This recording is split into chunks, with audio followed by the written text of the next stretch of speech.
So hello guys, welcome to my YouTube channel Vidi placement. Vidi placement में आप सभी का स्वागत है। आज हम लोग बात करने वाले हैं fabrication industry, the art of fabrication innovation. So fabrication industry एक ऐसी इंडस्ट्री है जिसमें metal like steel, aluminium etcetera को कट करके बैंड और असेंबल करके नया प्रोडक्ट या स्ट्रक्चर या पार्ट्स बनाया जाता है। इसका यूज कई सेक्टर में होता है। फॉर एग्जाम्पल, ये आपको छोटा सा एक स्टील प्लांट का एक डिवीजन है, एसएमएस। ये भी एक फैब्रिकेशन का पार्ट है। फैब्रिकेशन के थ्रू ही इस प्लांट को इनोवेट किया गया है, बनाया गया है। सो बिना फैब्रिकेशन के कोई भी प्लांट बना पाना पॉसिबल नहीं है। सबसे पहले देख लेते हैं इंट्रोडक्शन। फैब्रिकेशन का मतलब होता है चीजों को डिजाइन करके बनाना, यूजुअली मेटल से। मेटल से आपका जैसे फॉर एग्जांपल, मेटल में आपका मैंने बताया आपको कि एल्यूमिनियम, स्टील एक्सेट्रा हो सकता है।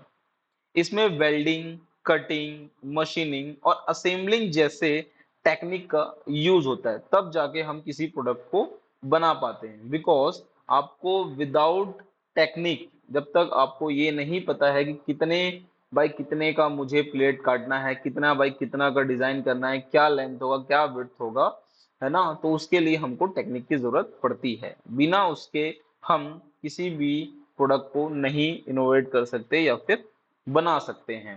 ये जनरली इंडस्ट्रियल एंड कंस्ट्रक्शन में यूज होता है। पावर प्लांट, रेलवेज, ये सब मैन्युफैक्चरिंग करने के लिए जो होता है फैब्रिकेशन यूज होता है। सबसे पहले देखते हैं की प्रोसेस ऑफ फैब्रिकेशन। तो की प्रोसेस क्या क्या होता है। सबसे पहला होता है किसी भी जॉब को बनाने के लिए हमको जॉब को काटना पड़ेगा। कटिंग। कटिंग का मतलब है मेटल शीट, रॉड, पाइप या प्लेट्स को उनकी रिक्वायर्ड साइज और शेप में काटना।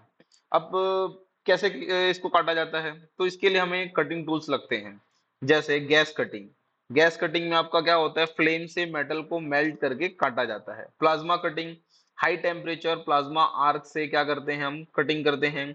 शेयरिंग मशीन होता है, शीट मेटल्स को मशीनली कट करता है। लेजर कटिंग, लेजर बीम से अल्ट्रा प्रिसिजिंग कटिंग होता है। एंगल ग्राइंडर, कटिंग व्हील, ये जो होते हैं वो कटिंग टूल्स होते हैं जिसका उपयोग कटिंग के लिए किया जाता है। अब इसका यूज कहाँ होता है, रॉ मटेरियल को ब्लूप्रिंट के साइज में लाने के लिए। अब यह हमको क्यों लाना है, हमको साइज रिक्वायर्ड, जो साइज एंड शेप चाहिए उसके लिए जो होता है इसका यूज करते हैं। फिर आता है आपका सेकंड, बाइंडिंग। बाइंडिंग क्या होता है, बाइंडिंग का मतलब होता है मेटल को रिक्वायर्ड एंगल या शेप में मोड़ना, बिना तोड़े। क्या बोल रहा हूँ, बिना तोड़े उसको एंगल में मोड़ना, ये होता है बैंडिंग। तो बैंडिंग मेथड में हम लोग क्या क्या यूज करते हैं, प्रेस ब्रेक मशीन होता है। शीट मेटल क्या करता है, प्रेस करके डिजायर्ड एंगल पर मोड़ता है। पाइप बेंडर होता है, पाइप्स को राउंड शेप या फिर एंगल में मोड़ता है। मैनुअल बेंडिंग, छोटी शीट रॉड्स को मैनुअली मोड़ता है। अब इसका यूज कहाँ होता है, फ्रेम, सपोर्ट, ब्रैकेट, कैबिनेट बनाने के लिए। Pipe fitting, window grills, railing structure. तो ये हो गया आपका बेंडिंग। फिर आता है आपका welding, most important welding. Welding एक प्रोसेस है जिसमें दो मेटल पार्ट्स को एक्सट्रीम हीट थ्रू मेल्ट करके जोड़ा जाता है। अब इसमें बहुत सारे टाइप्स ऑफ वेल्डिंग आते हैं। पहला आता है arc welding, MIG welding, TIG welding, spot welding. अब एआरसी, एमआईजी, टीग, स्पॉट का यूज कहाँ कहाँ होता है, एआरसी का यूज कहाँ होता है, हैवी स्ट्रक्चर जैसे गेट्स, ग्रिल्स, बिल्डिंग्स को बनाने के लिए हम एआरसी यूज करते हैं, आर्क वेल्डिंग। फिर आता है एमआईजी वेल्डिंग, क्लीन या फिर फास्ट वेल्डिंग, ऑटोमोबाइल में क्या होता है, हम एमआईजी वेल्डिंग यूज करते हैं। टीआईजी वेल्डिंग क्या होता है, थिन मेटल, जो पतली शीटें होती हैं, है ना, किचन आइटम्स होते हैं, पाइपलाइन होते हैं, वहां पे टीआईटिक वेल्डिंग का यूज करते हैं, TIG welding. Spot welding, sheet metal, आपका कार बॉडीज, इलेक्ट्रॉनिक्स, वहां पे हम क्या करते हैं, स्पॉट वेल्डिंग का यूज करते हैं। तो ये हो गया आपका वेल्डिंग। फिर आता है नेक्स्ट हमारा ग्राइंडिंग, मतलब फिनिशिंग। अब हमने क्या किया, कटिंग कर लिया, बैंड कर लिया, वेल्ड कर लिया, अब हमके क्या करना है, उसको ग्राइंड करके फिनिशिंग देना है। तो ग्राइंडिंग का यूज होता है मेटल की सरफेस को स्मूथ बनाना, वेल्डिंग जॉइंट्स को साफ करना या शेप को क्या करना, रिफाइन करने के लिए। अब इसमें कौन कौन से टूल यूज होते हैं? एंगल ग्राइंडर आता है, बेंच ग्राइंडर आता है, बेल्ट ग्राइंडर आता है ना? तो क्या होता है, इसका यूज कहाँ होता है? जो वेल्ड ज्वाइंट होता है, जैसे मान के चलो मैंने दो वेल्डिंग कर दिया, दो पार्ट्स को वेल्ड कर दिया, तो वहां पे हम उनको स्मूथ करने के लिए सरफेस को, वहां पे हम क्या करते हैं, इसका यूज करते हैं। रस्ट या बर्स को क्या करने, हटाने के लिए। फाइनल पॉलिश, जब हम अगर मान के चलो मुझे पेंटिंग वगैरह करना है, फिनिशिंग देना है, तो वहां पे हम क्या करते हैं, ग्राइंडर का यूज करते हैं। तो यहाँ पे आ जाएगा ग्राइंडिंग। ओके। सबसे लास्ट आता है आपका असेंबली। अब हमने क्या किया, ये सारी चीजें पार्ट्स को बना ली, अब हम करते हैं असेंबल। असेंबली का मतलब होता है फैब्रिकेटेड पार्ट्स को एक साथ जोड़कर एक फाइनल प्रोडक्ट या फिर स्ट्रक्चर बनाना। हमने मान के चलो कुछ डिजाइन किया था और हमने पार्ट पार्ट में उसको बनाया था, वेल्डिंग बेंडिंग कटिंग करके, अब उसको हम क्या करेंगे, असेंबल करेंगे। फॉर एग्जाम्पल लेके चलते हैं, एक गेट का पार्ट है, फ्रेम रॉड हिंग्स को जोड़कर हम क्या करते हैं, पूरा गेट बनाते हैं। एक मशीन बॉडी का स्ट्रक्चर असेंबली करते हैं, है ना? वैसे ही इसमें हम क्या करेंगे, असेंबल करने के लिए एज पर डिजाइन हम क्या करेंगे, उसको असेंबल करेंगे। कैसे करेंगे? ब्लूप्रिंट्स के अकॉर्डिंग करेंगे। हमको एक ब्लूप्रिंट मिलेगा, उसके अकॉर्डिंग हम क्या करेंगे, सभी पार्ट्स को प्रॉपर पोजीशन पे लेके उसको असेंबल करेंगे। ठीक है। फिर उसके बाद क्या करेंगे, फाइनल अलाइनमेंट चेक करेंगे, पेंटिंग करेंगे, कोटिंग करेंगे। तो ये पूरा प्रोसेस होता है फैब्रिकेशन का। ओके। तो मुझे लगता है कि आपको एक मोटा मोटा आइडिया हो गया होगा कि कैसे फैब्रिकेशन के प्रोसेस होते हैं इसमें। अब एक छोटा सा एग्जांपल लेके चलते हैं। हम मान के चलो एक स्टोरेज टैंक बनाते हैं। स्टोरेज टैंक जनरली इंडस्ट्रियल में बहुत ज्यादा यूज होता है। तो सबसे पहले क्या करना पड़ेगा, कटिंग।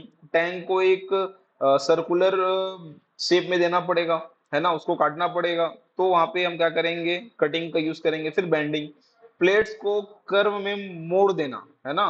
प्लेट्स को क्या करेंगे, कर्व शेप में मोड़ेंगे, तब जाके वो बेंड होगा, तब जाके वो क्या सिलेंडर का में आएगा। फिर वेल्डिंग, अब क्या करेंगे, मोड़ के वहां पे जैसे मैंने मोड़ा, तो अब वहां पे जो ज्वाइंट दो दो जो शीट है ना, उसको जब बेंड करेंगे तो उसको जोड़ेंगे, तो उसको जोड़ना होगा। फिर उसको हम क्या करेंगे, ग्राइंड करेंगे। ठीक है। उसके बाद असेंबली, हम उसमें क्या करेंगे, नोजल लैडर सब पार्ट्स को जोड़ के फाइनल टैंक बन जाएगा। तो ये की प्रोसेस इन फैब्रिकेशन का मैंने एक एग्जांपल दिया। नेक्स्ट है कॉमन टूल्स एंड मशीन्स। मैंने आज जैसे पहले ही बताया कि हम कौन कौन से टूल्स यूज करते हैं, plasma cutter, hydraulic press, welding machine, मैंने बताया MIG TIG आर्क।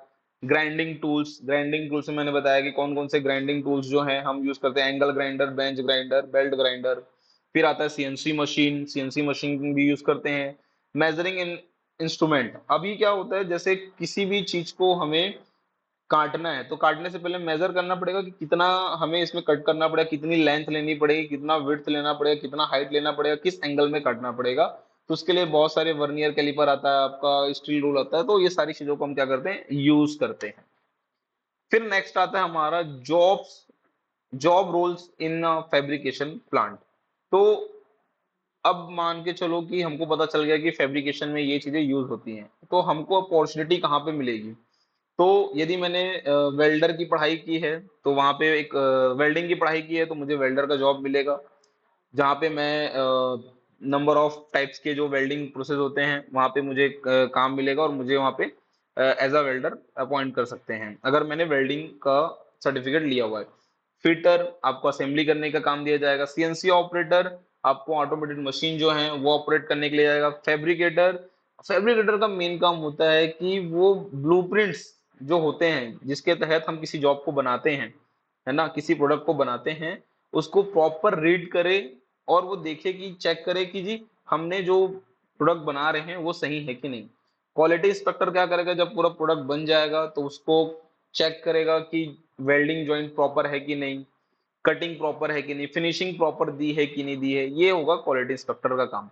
तो ये नंबर ऑफ जॉब्स होते हैं फैब्रिकेशन इंडस्ट्री में। फिर नेक्स्ट है आपका application of fabricated products, bridge and building, power plant equipment, railway component, industrial structure, automotive and सीप पार्ट्स। तो ये सब क्या है, एप्लीकेशन ऑफ फैब्रिकेशन प्रोडक्ट्स। तो आई होप आपको सारी चीज समझ में आ गया होगा कि फैब्रिकेशन इंडस्ट्री का क्या होता है रोल, और फैब्रिकेशन इंडस्ट्री में जॉब कौन कौन से पोस्ट में वैकेंसी होती है, और वहाँ पे हमारा वेल्डर का क्या काम होता है, गैस कटर का क्या काम होता है, तो ये सारी चीजें जो होती हैं वो मुझे लगता है कि आपको आइडिया हो गया होगा। So thank you so much watching for this video. यदि आप मेरे चैनल पे नए हैं तो मेरे चैनल को सब्सक्राइब करें। अगर आपको वीडियो अच्छा लगा हो तो लाइक करें। और इसी तरह की वीडियो और भी अगर आपको लगता है कि मुझे बनाना है या फिर इसको और डिटेल में जानना है आपको, तो मुझे आप कमेंट सेक्शन में कमेंट कर सकते हैं। वीडी प्लेसमेंट जो है वो ट्रेनिंग एंड प्लेसमेंट प्रोवाइड करता है। ट्रेनिंग जो होता है हमारा टेक्निकल बेस्ड ट्रेनिंग होता है। पावर प्लांट, स्टील प्लांट के बारे में हम ट्रेनिंग प्रोवाइड करते हैं और उसी बेस पे हम उनको जॉब भी प्रोवाइड करते हैं। इन द सेंस आपको प्लेसमेंट भी हमारी कंपनी प्रोवाइड करती है। सो यदि आप कोई भी इंटरेस्टेड हो तो हमारे दिए गए नंबर पे कॉल कर सकते हैं। हमारा वेबसाइट का लिंक दिया गया है उसमें, आप वेबसाइट पे जाके भी इसे अप्लाई कर सकते हैं। Thank you so much.